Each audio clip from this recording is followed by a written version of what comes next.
Oui, Monsieur le Président, chers collègues, quelques mots rapides également à mon tour. D'abord pour saluer la démarche et puis pour saluer également l'esprit dans lequel chacun a pu intervenir. Le vice-président et puis également le président du groupe Métropole d'Avenir, qui est, je crois, de bon augure pour la suite de la démarche, parce que cette démarche-là, pour qu'elle réussisse, il faut que les conseillers métropolitains et au-delà se l'accaparent.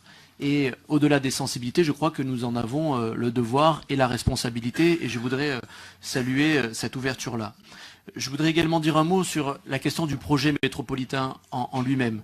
Je crois que Yann Olivier a rappelé justement les choses en disant que le projet, ce sont les bases solides que nous plantons en ce moment depuis le début du mandat. C'est le travail qui est fait sur le plan local d'urbanisme intercommunal, sur le plan local pour l'habitat, sur la prise de nouvelles compétences, sur l'intérêt métropolitain, sur le sport, sur la culture. Tout cela relève d'une vision globale, d'une vision politique et d'un projet d'ensemble. Et le projet que vous lancez aujourd'hui doit s'appuyer sur cette démarche qui a déjà été engagée et qui dénote déjà et qui démontre certainement un projet métropolitain qui est engagé. Je salue au nom du groupe PASC la volonté d'ouverture que vous avez mise en avant. Je crois que c'est important que tous, au-delà des sensibilités, puissent apporter leur pierre à l'édifice, que tous, au-delà du Conseil métropolitain, puissent apporter leur pierre à l'édifice. On parle des élus municipaux, il est important qu'ils participent à ce travail. On parle de la société civile, des associations, des entreprises, des commerçants, des citoyens, qui doivent effectivement rentrer dans ce jeu-là. La volonté d'ouverture, elle est également sur les sujets qui peuvent être abordés. J'ai cru comprendre dans la démarche que nous avions carte blanche et que nous pourrions faire des propositions sur des sujets à aborder.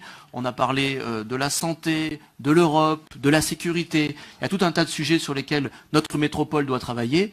Elles ne sont pas forcément liées à ses compétences directes, mais il nous semble important que nous ayons ensemble une vision globale, et cela me semble nécessaire de le rappeler. Je voudrais enfin, comme l'a fait Jean-Damien Mamio-Blondin, vous rappeler et assumer la position du groupe PASC, qui sera de travailler à vos côtés sur ce projet-là, d'être force de proposition à la fois dans les sujets, mais également dans le travail au quotidien, puisque des sujets et des éléments de vigilance ont été apportés. J'en apporterai un également à mon niveau, celui du temps que nous devons consacrer à cela, parce qu'effectivement nous sommes engagés dans une démarche à plus long terme sur d'autres sujets, et j'évoque notamment encore une fois l'intérêt métropolitain sur le sport et la culture. Tout cela ne doit pas s'opposer, et il nous faudra prendre le temps d'évoquer chacun des sujets et le faire en prenant aussi la peine d'associer le plus largement possible. Donc pour toutes ces raisons-là, naturellement, le groupe PASC sera moteur dans cette démarche-là, parce qu'elle nous semble être juste, pertinente, et parce que le projet métropolitain doit se réfléchir, vous l'avez dit, à 2030 et peut-être au-delà, poser des bases solides pour réussir ensemble par la suite, quelles que soient nos convictions et nos sensibilités politiques.